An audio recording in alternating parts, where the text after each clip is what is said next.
நீங்கள் டெய்லி ராத்திரி எத்தனை மணிக்கு தூங்க போகிறீங்க? இரவு 11 மணிக்கு மேலே நீங்கள் தூங்க போகிற ஆளாக இருந்தால் ரொம்ப கஷ்டங்க. சில பேர்லாம் 12, 1 மணி கூட முழிச்சிருப்பாங்க. ஏதாவது வேலை இருந்து முழிச்சா பரவாயில்ல. சும்மா அந்த கம்ப்யூட்டரை பார்த்துட்டு, மொபைலை பார்த்துட்டு இருந்தால் என்ன பண்ணுறது இல்லையா? இரவு 11 மணிக்கு மேலே நீங்கள் தூங்கக்கூடிய ஆளாக இருந்தால் என்னென்ன சைடு எஃபெக்ட் உடம்புல வருதுன்னு கேட்டுக்கோங்க.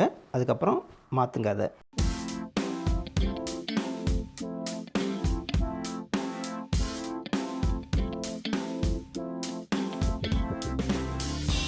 முதலாவது பாதிப்பு பார்த்திங்கன்னா கண்ணு தான். ஏன்னா தூக்கமே கண்ணில் தான் வருது இல்லையா? கண்ணை சுற்றி சில பேருக்கு கரு வளையங்கள் வரதை நீங்கள் பார்த்துருப்பீங்க. இன்றைக்கா ஒரு நாள் லேட்டாக படுத்தா பரவாயில்லைங்க, இரவு 11 மணிக்கு மேலே தான் நான் படுப்பேன் அப்படின்னு ஒரு வழக்கத்தை வச்சுருந்தாங்கன்னா சீக்கிரமே அவங்களுக்கு கண்ணை சுற்றி ஒரு கருவளையம் வரும். இது ஒரு பெரிய பாதிப்பு தான். அழகை மட்டும் பாதிக்காது, ஹெல்த்தையும் பாதிக்கும். பிம்பிள்ஸ் இருக்கு இல்லையா, முகப்பரு, இதுவும் அதிகமாக வர்றதுக்கான வாய்ப்பு இருக்குது. அதனால் இரவு லேட்டாக தூங்காதீங்க. ரெண்டாவது விஷயம் பார்த்திங்கன்னா, நம்ம நைட்டு எவ்வளோ தூரம் முழிச்சிருக்கோமோ பசி இருந்துக்கிட்டே இருக்கும், கண்டதை சாப்பிட்டே இருப்போம்.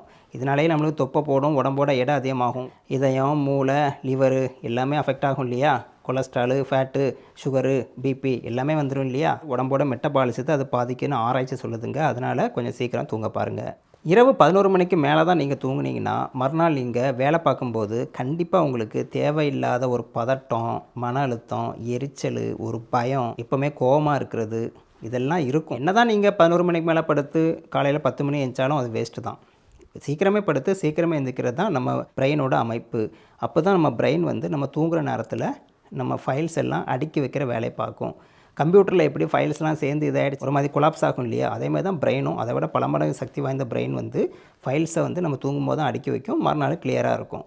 அதுக்கு நம்ம டைம் கொடுக்காமல் நம்ம லேட்டாக தூங்கிட்டு எழுந்தோம்னா என்ன ஆகும்? பாதி ஃபைல் அடுக்காமல் தான் இருக்கும். குழப்பத்தில் எரிச்சல், பதட்டம் எல்லாம் வரும். இதுதான் நம்மளுடைய மனித மூளையின் செயல்பாடு. இதை புரிஞ்சுக்கிட்டு நம்ம மூளைக்கு ஹெல்ப் பண்ணுவோம். நாலாவது பார்த்திங்கன்னா கவனமே இருக்காது.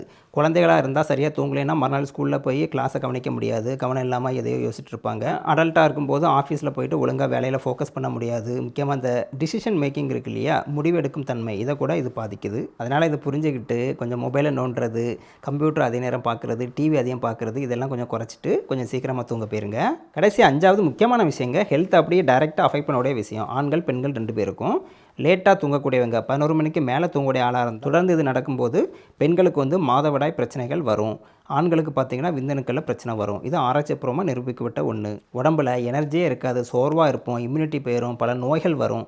எல்லாத்துக்கும் தான் காரணம். நம்ம உடம்புல எப்போவுமே கிருமிகள் இருந்துகிட்டே இருக்குங்க. நம்ம எந்த அளவு நல்லா சாப்பிட்டு நல்லா தூங்கினா தான் அந்த கிருமி அப்படியே உடம்பு கண்ட்ரோலில் வச்சுருக்கோம். அதை விட்டுட்டு நம்ம சரியாக தூங்காமல் அப்படி இருந்தோம் அப்படின்னா கிருமிகள் ஆக்டிவேட் ஆகி நம்மளுக்கு உடனே இன்ஃபெக்ஷன் ஆகும். இது நீங்கள் பல பேர் உணர்ந்திருப்பீங்க. சரியாக தூக்கம் இல்லாத நாட்களில் ரொம்ப சோர்வாகவும் இன்ஃபெக்ஷன் வரக்கூடிய வாய்ப்பு அதிகமாக வந்தது நீங்கள் உணர்ந்திருப்பீங்க. அதனால் இனிமேலாச்சும் நல்லா தூங்க பாருங்கள். 8 மணி நேரம் தினமும் தூங்குறது ரொம்ப நல்ல விஷயம். இதுதான் முழுமையான ஆரோக்கியமான விஷயம். ஆனால் பணிச்சூழலில் அது முடியாட்டா ஒரு 7 மணி நேரம், மினிமம் 6 மணி நேரம் தூங்குற பழக்கத்தை வச்சுக்கோங்க. டைமிங்னு ஒன்று இருக்குது.